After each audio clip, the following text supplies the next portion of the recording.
What is due diligence when it comes to buying and selling real estate?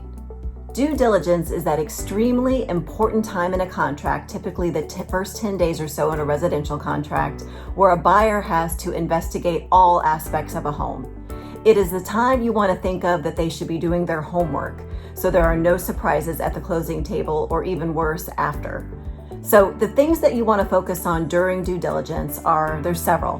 One, of course, is the title search. You want to make sure you're buying a property that is free and clear, that there's nobody trying to stake claim to it later.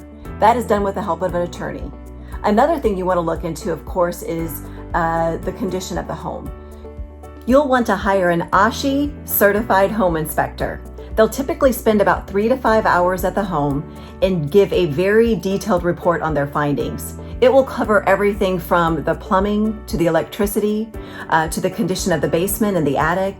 It'll take a look at the roof, windows, you name it. It's going to be very, very detailed, much better than your agent or yourself can do just by that first glance and first couple of times that you've been in the house. From that, they'll put together, again, a very detailed booklet of any findings. We'll take those findings and go to the seller and ask for repairs.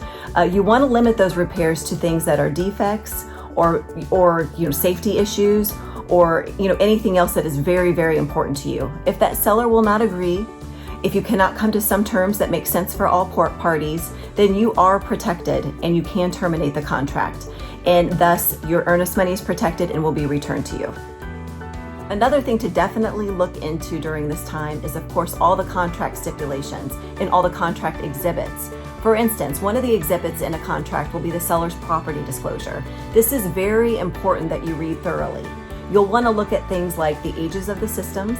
For instance, if you've got an HVAC that's 22 years old, guess what? It's probably going to need to be replaced very soon if it's not already in need of replacement. Another thing, of course, is the roof. That's a big expense. Has the roof been replaced since the owner has purchased the home? Or is it a new home and it doesn't need to? So those are some things that you definitely want to look at.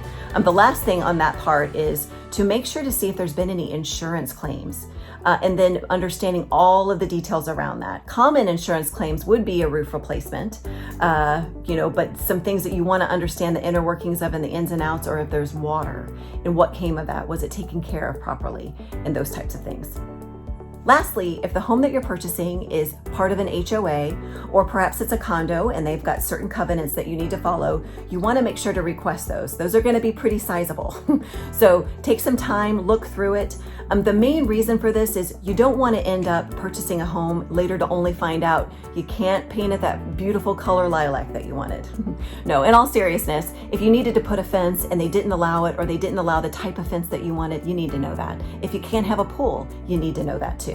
It's not just the pink flamingo rule, but it's all those other things that could be an issue. Another thing that I've seen come up before is perhaps that buyer has a truck with their business, and I've seen where the HOA did not allow that. So again, just better to be informed and understand exactly what you're purchasing. So again, eliminate those surprises. We hope that you found this helpful. If you have any questions, please do not hesitate to reach out to us. We would love to be of service.